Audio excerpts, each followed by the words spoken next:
வணக்கம் ஜோதி நண்பர்களே. 2025 சனிப்பெயர்ச்சி பலன்கள். வர மார்ச் மாதம் இறுதியில் சனிப்பெயர்ச்சியானது நடக்க இருக்கிறது. தனது சொந்த ராசியான கும்ப ராசியிலிருந்து சனி மீன ராசிக்கு பயிற்சியாகி 2027 வரைக்கும் அங்கே சஞ்சாரம் செய்துட்டு வருவாங்க. பொதுவாக இந்த 2025ஆம் வருடத்தை பொறுத்த வரைக்கும் பெரும்பாலான ஜோதிடர்களுடைய கருத்துக்கள் அப்படிங்கிறது கொஞ்சம் நெகட்டிவான விஷயங்களை நோக்கி தான் இருக்குது. நானும் கூட இந்த 2025ஆம் வருட பலன்களை அதெல்லாம் எப்படி என்ன அப்படிங்கிறது கொஞ்சம் தெளிவாகவே சொல்லியிருப்பேன். ஆனால் இது எல்லாத்துக்கும் பேஸாக இருக்கிறதே பார்த்திங்கன்னா இந்த சனிப்பெயர்ச்சி தான். சனியினுடைய இந்த மாற்றங்களால் தான் பலவித நெகட்டிவான விஷயங்கள் அப்படிங்கிறது செயல்பட போகுது. அதுலேயும் இந்த வருடம் குறிப்பிடத்தக்க வகையில் சனிப்பெயர்ச்சி அன்னைக்கே பார்த்திங்கன்னா இந்த வருடத்தினுடைய முதல் சூரிய கிரகணமும் ஏற்படுது. இந்த வருடம் ஏற்படக்கூடிய அந்த சூரிய கிரகணம் அப்படிங்கிறது கொஞ்சம் பவர்ஃபுல்லாக தான் இருக்கும். ஸோ முடிஞ்சால் அன்றைய தேதியில் இல்லைன்னா அன்றைய வாரம் முழுக்கவே பார்த்திங்கன்னா கர்ப்பிணி பெண்கள், அதிக அளவில் நோய்வாய்ப்பட்டிருக்கிறவங்க, தொடர்ந்து 2-3 வருடங்களுக்கு மேலாக மருந்துகளை கொண்டு இருக்கக்கூடியவங்க, உடல் பலகீனம் மிக்கவங்கலாம் பார்த்திங்கன்னா கொஞ்சம் கவனமாக இருங்க. ஏன்னா அன்றைய காலகட்டம் அப்படிங்கிறது உடல் ரீதியாகவும் மன ரீதியாகவும் கொஞ்சம் பாதிப்புகளை அது ஏற்படுத்த தான் செய்யும். முற்பகல் செய்யும் பிற்பகல் விளையும்னு சொல்கிற மாதிரி காலையில் எல்லாம் சுற்றிட்டு மத்தியானம் வந்துட்டு எனக்கு ஒன்றும் ஆளே நல்லா இருக்கல அப்படிங்கிற கேட்குற விஷயம் கிடையாது. இதெல்லாம் ரொம்பவுமே மைன்யூட்டாக நடக்கக்கூடிய விஷயங்கள். அதோடைய ரிசல்ட்டு பாதிப்புகள் அப்படிங்கிறதெல்லாம் ரொம்ப லேட்டாக தான் தெரியும். பல பிரச்சனைகள் இதனால் இப்படித்தான் நடந்திருக்கு அப்படின்னு புரிஞ்சிக்காமல் இருக்கிறதுக்கு முக்கிய காரணமே இந்த மாதிரியான விஷயங்கள் தான். எல்லோரும் என்ன நினைக்கிறாங்கன்னா அப்போதைக்கப்பே ரிசல்ட்டு கிடைச்சோன்னா அப்போ தான் அதுக்கு சம்மந்தப்பட்டது அப்படின்னு நினச்சிக்கிறது. பட் எல்லாத்துலேயுமே அது அப்படி நடக்காது. சில விஷயங்கள் உடனுக்குடனே ரிசல்ட்டு கொடுக்கும், சில விஷயங்கள் ரொம்பவுமே நாள் பட்ட பிறகு தான் பலனை கொடுக்கும். அந்த மாதிரி தான் இந்த சூரிய கிரகணம் அன்னைக்கும் கொஞ்சம் கவனமாக இருங்க. இன்னொரு விஷயம், இந்த பச்சிளம் பிள்ளைகள்லாம் இருக்காங்க அப்படின்னா கொஞ்சம் கவனமாக பார்த்துங்க. அவங்களுக்குலாம் கொஞ்சம் ஹெல்த் இஷ்யூஸ் இந்த டைமில் வர்றதுக்கான வாய்ப்புகள் இருக்குது. ஸோ இந்த சனிப்பெயர்ச்சிங்கிறது நடைபெற அன்னைக்கே பார்த்திங்கன்னா எவ்வளோ பெரிய வீரியத்தோடு செயல்படுதுன்னு பார்த்துக்கோங்க. அந்த ஜோதிடத்தை பொறுத்த வரைக்கும் இந்த கிரக பயிற்சிகள் அப்படிங்கிறது ரொம்ப ரொம்ப முக்கியம். அதுலேயும் மெயினாக பார்த்திங்கன்னா குரு பயிற்சி அந்த சனிப்பெயர்ச்சி அப்படிங்கிறது ரொம்ப ரொம்ப முக்கியம். ஏன்னா குரு முழு சுப கிரகமாக இருக்கிறதுனால நல்ல விஷயங்களை பற்றி தெரிஞ்சுக்கலாம். அண்ட் சனி அதுக்கு அப்படியே ஆப்போசிட். அதுவும் இல்லாமல் அதனுடைய டிரான்சிஷன் பீரியடுங்க அப்படிங்கிறதும் ஜாஸ்தி. ஆனால் அது மட்டும் இல்லை, குரு பார்வை கோடி நன்மை அப்படிங்கிற மாதிரி சனி கொடுக்க எவர் தடுப்பாருன்னு பழமொழியே இருக்குது. ஸோ சனியை பொறுத்த வரைக்கும் ஒன்று கொடுக்கணும் அப்படின்னு முடிவு பண்ணிருச்சு அப்படின்னா அதை தடுக்கிறதுக்கு கடவுளாலையும் முடியாது அப்படின்னு பழமொழிகளே இருக்குது. ஸோ அப்படிப்பட்ட இந்த சனியினுடைய பெயர்ச்சி எப்படி இருக்கும் அப்படின்னு தெரிஞ்சுக்கிறதுக்காக இந்த சனிப்பெயர்ச்சி பலன்கள் அப்படிங்கிறதும் ஜோதிடத்தில் ரொம்பவுமே முக்கியமாக கருதப்படுது. அந்த சனியை பொறுத்த வரைக்கும் என்ன தான் இது ஒரு நெகட்டிவான விஷயங்களை கொடுத்தாலும் எப்போவுமே ஒரு கதவு அடைத்தால் இன்னொரு கதவு திறக்கும் அப்படிங்கிறது எல்லாருக்கும் தெரிஞ்ச விஷயம் தான். ஸோ முழுவதுமே நெகட்டிவான விஷயங்கள் அப்படிங்கிறது இருக்காது. நெகட்டிவ் இருந்தாலும் கூட அங்கேயும் சில பாசிட்டிவான விஷயங்கள்லாம் இருக்கும். அதனால தான் இந்த சனிப்பெயர்ச்சி பலனை எதுக்கு முக்கியமாக ஜோதிடம் பார்க்குது அப்படின்னா, நல்லது நடக்கலைனாலும் பரவாயில்ல, கெட்டது எதுவும் நடக்காமல் இருந்தால் அதுவே ஒரு பெரிய நல்ல விஷயம்தான் அப்படிங்கிறதுக்காக தான். ஸோ அப்படி இந்த மீன ராசியில் அடி எடுத்து வைக்கும் சனி உங்கள் ராசிக்கு என்ன மாதிரியான பலன்களை கொடுக்கும் அப்படிங்கிறத பற்றி தான் பார்க்க போகிறோம். கும்பராசி. கும்பராசிக்கு ராசி அதிபதியாகும் 12ஆம் அதிபதியாகும் வரக்கூடிய சனி இனி உங்களுடைய ராசிக்கு 2ஆம் இடத்துல அடுத்த 2.5 வருட காலங்கள் சஞ்சாரம் செய்துட்டு வரும். கும்பராசிக்காரங்களுக்கு ராசி ரீதியாக இப்போ 7 சனிங்கிறது நடந்துக்கிட்டு இருக்குது. அந்த 7 சனியில் கடைசி பாகமான பாதச்சனி அப்படிங்கிற காலத்தை நெருங்கிக்கிட்டு இருக்காங்க. ஸோ அடுத்த 2.5 வருட காலங்கள் ராசி ரீதியாக இது உங்களுக்கு ஒரு பாதச்சனியாக இருக்கும். பொதுவாக இந்த 7 சனி காலங்களில் பாதச்சனி அப்படிங்கிறது பெருசாக பாதகம் எதுவும் பண்ணாது அப்படின்னு சொல்லுவாங்க. ஆனால் இது எல்லா ராசிகளுக்கும் பொருந்தாது, ஒரு சில ராசிகளுக்கு மட்டும்தான் பொருந்தும். அது கும்பராசி அப்படிங்கும்போது இது கொஞ்சம் தலைகளாகத்தான் வேலைச்சு. ஏன்னா ராசி அதிபதியாகவே சனிதான் இருக்கிறார். தவிர போக அதிபதி 12ஆம் அதிபதியாகவும் உங்களுடைய ராசிக்கு அவர் தான் இருக்கிறாங்க. ஆக 7.5 சனி அப்படிங்கிறது 3 பாகங்களாக இருக்கும். 2.5 வருடங்களாக அது வரும். அதில் முதல் 2 பாகங்கள் சனிக்குரியதாகவே இருக்கும் இந்த கும்பராசிக்காரங்களுக்கு.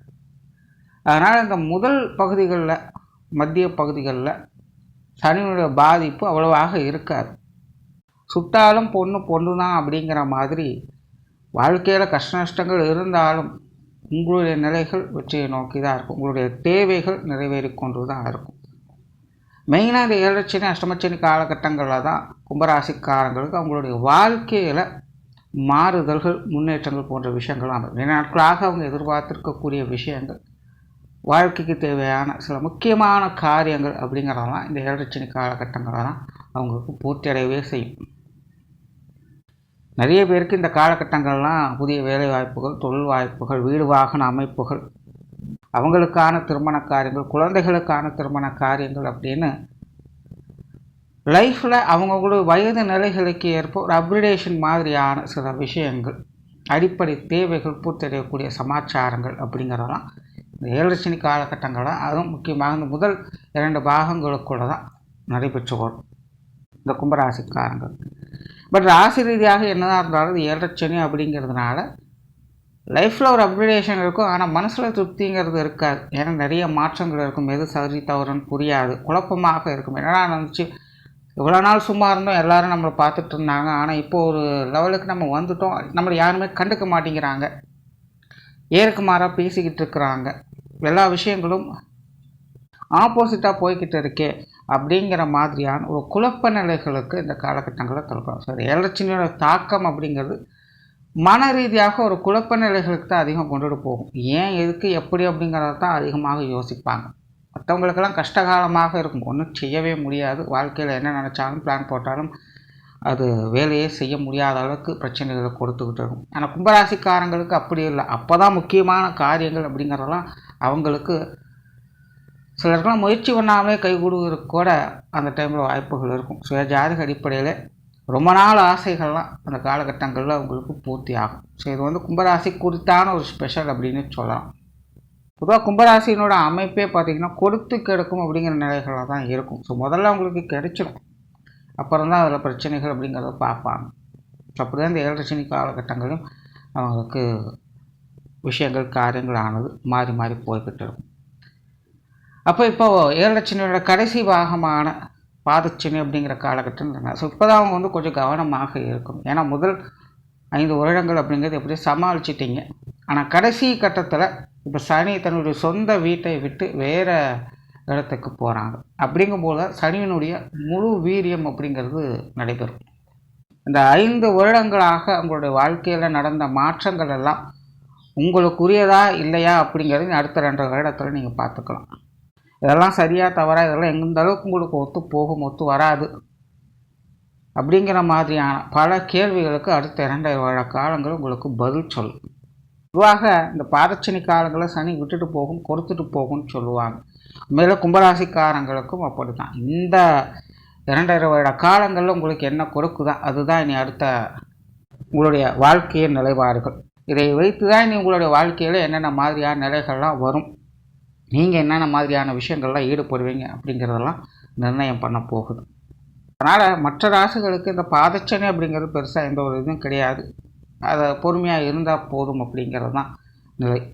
ஆனால் கும்பராசிக்காரங்களுக்கு இந்த பாதச்சனி காலம் அப்படிங்கிறது கவனிக்கப்பட வேண்டிய ஒன்று. அசால்ட்டாக இருக்காதீங்க, கிடைத்ததை தக்க வைத்து கொள்வதற்கான காலகட்டம் இது. எதிலும் கவனக்குறைவாக இருக்காதீங்க. ஏன்னா சனியினுடைய முழு வீரியம் அப்படிங்கிறது இப்போ தான் வெளிக்காட்ட ஆரம்பிக்கும். இது வரைக்கும் உங்களுடைய ராசிக்குள்ளே ஒரு ராசிநாதனாகவும் இருந்து செயல்பட்டதுனால அதில் பெருசாக பாதிப்புகளும் இருக்காது, நல்லதும் சேர்த்து தான் கொடுத்துட்ருப்பாங்க. ஆனால் சனியினுடைய இயல்பு கர்ம பலனை கொடுக்கறது தான். எப்போ ஏற்பட்ட சூழலும் ஏதோ ஒரு காலத்தில் அவங்கவுங்க கர்மாங்களுக்கு உண்டான பலனை கட்டாயம் கொடுத்து விடக்கூடிய தன்மை அவர் ஒருத்தருக்கு தான் இருக்குது. ஸோ இப்போ உங்களுடைய ராசியை விட்டு மாறுறாங்க அப்படிங்கிறது சனிக்கு ஒரு ப்ளஸ். அது உங்களுக்கும் உங்களுடைய வாழ்க்கை நிலை என்ன அப்படிங்கிறது புரிய வச்சிடும். கும்பராசிக்கு இது வந்து நெகட்டிவான விஷயங்களாக சொல்லப்படலை. வாழ்க்கையில் சில தருணங்கள் நமக்கு பிடித்தாலும் பிடிக்காவிட்டாலும் முக்கியமாக கவனிக்கப்பட வேண்டிய ஒன்றாக இருக்கும். அப்படிப்பட்ட ஒரு காலகட்டமாக இது உங்களுக்கு இருக்கும் அப்படிங்கிறதான் சொல்கிறேன். தவிர இந்த வருட அமைப்பே பார்க்கும்பொழுது ராசி ரீதியாக கும்பராசிக்காரங்களுக்கு சுப கிரகங்கள் முழு சுபத்தன்மையோடு வேலை செய்யும், அசுப கிரகங்கள் முழு அசுபத்தன்மையோடு வேலை செய்யும். அதாவது அந்தந்த கிரகங்கள் அவங்களுடைய நிலைகளில் முழுமையாக செயல்படுவதை பார்க்க முடியும். அதனால் கும்பராசிக்காரங்க கொஞ்சம் விழிப்புணர்வோடு இருந்து வர்றது நல்லது. நார்மலாக 2ஆம் இடத்துல சனி வரும்பொழுது பார்த்திங்கன்னா பொறுமை, நிதானம், அமைதி அப்படிங்கிறது ஏற்படும். நாவடக்கம் தேவைப்படக்கூடிய ஒரு காலகட்டமாக இருக்கும். அவசரப்பட்டு எந்த ஒரு வாக்குறுதிகளையும் கொடுத்துடாதீங்க. அதே போல் உடன் இருப்பவங்ககிட்டயே வாய் தவிர ஏதாவது விஷயங்களை சொல்லிடாதீங்க. ஏன்னா 2ஆம் இடத்துல சனி இருக்கும்போது நல்லது சொன்னாலும் மற்றவங்க காதுகளுக்கு போய் ரொம்ப கெட்டதாக தான் தெரியும். அதனால் யாருக்கிட்ட எதை பேசுகிறதுனால கொஞ்சம் பார்த்து பேசுங்க. கூட பழகினவங்களாக இருந்தாலும் சரி, கூடவே இருக்கிறவங்களாக இருந்தாலும் சரி, பேச்சுவார்த்தைகளில் கவனம் அப்படிங்கிறது தேவைப்படும். அதே போல் தெரிஞ்சவங்க தானே அப்படின்னு சொல்லி எந்த ஒரு வாக்குறுதிகளையும் கொடுத்துடாதீங்க.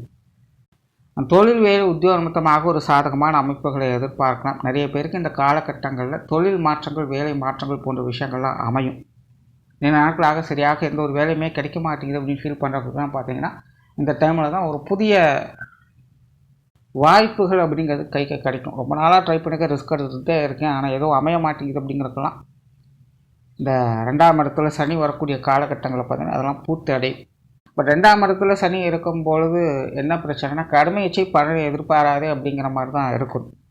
ரிஸ்க் எடுத்து வேலை செய்கிறேன், எனக்கு இவ்வளோ தூரம் ரிட்டர்ன் வரணும் இல்லையா, எனக்கு பலன் கிடைக்கணும் இல்லையா அப்படின்னாலாம் கேள்வி கேட்டிருந்தோம் வேலைக்காக. இப்போதைக்கு வேலை செய்யணும், வேலை தாக்கு பிடிக்குதா அப்படிங்கிறதே ஒரு சாதகமான அமைப்புகள் தான். ஸோ அந்த வகையில் கடமை செய்யுங்க, அதுக்குண்டான பலன்கள் அப்படிங்கிறது பிற்காலத்தில் கிடைக்க ஆரம்பிக்கும். ஸோ தொழில் வேலை உத்தியோகத்தில் முன்னேற்றங்கள் அப்படிங்கிறது கொஞ்சம் மந்தமாகத்தான் இருக்கும். ஆனால் வேலை வாய்ப்புகள் அப்படிங்கிறது நல்லபடியாக இருக்க எப்போவும் கூட பிஸியாக வச்சுக்க முடியும். அண்ட் பொருளாதார ரீதியாகவும் பார்த்திங்கன்னா சில பிரச்சனைகள் அப்படிங்கிறது சால்வ் ஆகும். அதாவது அந்த கடன் சுமைகள் பிரச்சனைகள், கடன்களால் ஏற்பட்ட பிரச்சனைகள், கொடுக்கல் வாங்கல் விஷயங்களால் ஏற்பட்டு வந்த மனஸ்தாபங்கள் இதெல்லாமே பார்த்திங்கன்னா இந்த காலகட்டங்களில் சரியாகும். ஆனால் பொருளாதார ரீதியாக பார்க்கும்பொழுது இது கொஞ்சம் மந்தமான சூழ்நிலை இருக்கும். கொடுக்கல் வாங்கல் விஷயங்கள் சாதகமாக இருக்கும், ஆனால் பொருளாதாரம் சேமிப்புகளை கொடுக்குமா அப்படின்னு பார்த்திங்கன்னா அது கொஞ்சம் மந்த நிலைகளில் தான் இருக்கும். வரவு செலவுகள் ஈக்குவலாக இருக்கும்னு சொல்லலாம். மெயினாக இந்த காலகட்டங்களில் விரயங்கள், குறிப்பாக குடும்பத்துக்கான விரயங்கள் அப்படிங்கிறது அதிகரிக்கக்கூடிய ஒரு காலகட்டம் அப்படின்னு சொல்லலாம். குடும்பத்துக்குள்ளே சுப விசேஷங்கள், சுப காரியங்கள் போன்ற அமைப்புகள் கூட இந்த காலகட்டங்களில் ஏற்படும். முக்கியமாக இந்த திருமண அமைப்புகள், புத்திரவாக்கிய அமைப்புகள்லாம் கும்பராசிக்காரங்களுக்கு ரொம்பவுமே சிறப்பாக வேலை செய்யும். ஸோ சுப விரயங்கள் அப்படிங்கிற இந்த காலகட்டங்கள் தவிர்க்க முடியாததாக இருக்கும். உங்களுக்கு தேவையான முக்கியமான பொருட்கள் வாங்குவீங்க, வீட்டுக்கு தேவையான சில முக்கியமான பொருட்கள் வாங்குவீங்க. சிலரெல்லாம் வீடு வாகனங்களை கூட வாங்கி மகிழக்கூடிய அமைப்புகள், அந்த அசட் சம்மந்தப்பட்ட விஷயங்களில் ஒரு மாற்றங்கள் அப்படிங்கிறது ஒரு சாதகமான நிலைகளில் ஏற்படும். ஏதோ ஒரு வகையில் பொருட்சேர்க்கைகள் அப்படிங்கிறது உங்கள் கைக்கு வந்து சேரும். பொதுவாக 2ஆம் இடத்துல இருக்கும் பொழுது பொருளாதாரம் அப்படிங்கிறது கொஞ்சம் மந்த நிலை கொடுக்கும், ஆனால் சொத்து சுகங்கள் வகையில் நல்ல மாற்றங்களை கொடுத்துரும். ஸோ அந்த வகையில் சாதகமான அமைப்புகளை எதிர்பார்க்க முடியும். பட் சுபவிரயங்கள் அதிகம் இருக்கிறதுனால இந்த காசு பண விஷயங்கள், கொடுக்கல் வாங்கல் விஷயங்கள், வரவு செலவு சம்மந்தப்பட்ட விஷயங்கள் எல்லாத்துலேயும் கொஞ்சம் கவனமாக இருங்க. குடும்ப விஷயங்கள், காரியங்களில் ஒற்றுமை அப்படிங்கிறது அதிகரிக்கும். பட் குடும்ப விஷயங்கள், காரியங்கள்னு வரும்போது கொஞ்சம் தேவையில்லாத டென்ஷன், அலைச்சல்கள் அதிகமாக இருக்கும். எதையும் எடுத்தவங்க ஒருத்தம் செய்ய முடியாது. எல்லாத்துலேயுமே பொறுமை, நிதானம் அப்படிங்கிறது அதிகமாகவே தேவைப்படும். குறிப்பாக இந்த காலகட்டங்களில் கணவன் மனைவி உறவுக்குள்ள மனஸ்தாபங்கள் அப்படிங்கிறது கொஞ்சம் அதிகமாகும். அதாவது முரண்பட்ட கருத்துக்கள் அப்படிங்கிறது அதிகரிக்கும். மெயினாக குடும்ப விஷயங்கள், காரியங்களில் பேச்சுவார்த்தைகள் அப்படிங்கிறது முன்னுக்கு பின் முரண்பாடாக அமையும். ஸோ கும்பராசிக்காரங்க கணவன் மனைவி உறவுகளுக்குள்ளே கொஞ்சம் அனுசரணையாக இருந்து வர்றது நல்லது. முன்னாடியே சொன்ன மாதிரி நீங்கள் ஒன்று சொன்னீங்கன்னா அங்கே போய் சேர்றது வேறு மாதிரி இருக்கும். அதே மாதிரி தான் உங்களுக்கு மற்றவங்க சொல்கிறாங்க அப்படின்னா அது உங்களுக்கு வந்து சேர்றது வேறு மாதிரி இருக்கும். ஸோ அதனால் புரிந்துணர்தல் அப்படிங்கிறது கொஞ்சம் பிரச்சனையாகும். ஸோ அதனால் கொஞ்சம் அனுசரித்து போய்க்கிறது நல்லது. ஆனால் குழந்தைகள் வகையில் பெற்றோர்கள், உடன்பிறப்புகள் வகையெல்லாம் சாதகமான அமைப்புகளை எதிர்பார்க்கலாம். மாணவர்களுக்கு கல்வி மற்றும் வித்தை சார்ந்த விஷயங்கள் இந்த காலகட்டங்களில் சாதகமாக இருக்கும். மாணவர்களுடைய எதிர்பார்ப்புகள் பூர்த்தி அடையும். கல்வி மற்றும் வித்தை சார்ந்த விஷயங்களில் முன்னேற்றம் தரக்கூடிய அமைப்புகளை பார்க்க முடியும். ஸோ கும்பராசியை பொறுத்த வரைக்கும் இந்த சனிப்பெயர்ச்சியானது கொஞ்சம் விழிப்புணர்வோடு இருங்க, கேர்லெஸ்ஸாக இருக்காதீங்க. ஏன்னா சனிப்பயிற்சி முடிஞ்சோடனே இந்த ராகுகேது பயிற்சி அப்படிங்கிறதும் இருக்குது. ஸோ மன ரீதியாக ஒரு மாதிரியான குழப்பங்கள் சஞ்சலங்கள் அப்படிங்கிறது அடிக்கடி வந்து போயிட்டு தான் இருக்கும். ஸோ கொஞ்சம் ஃபோக்கஸ்டாக இருந்து வந்தீங்கன்னா இந்த சனிப்பயிற்சியான உங்களுக்கு ஒரு சாதகமான பயிற்சியாகவே அமையும்.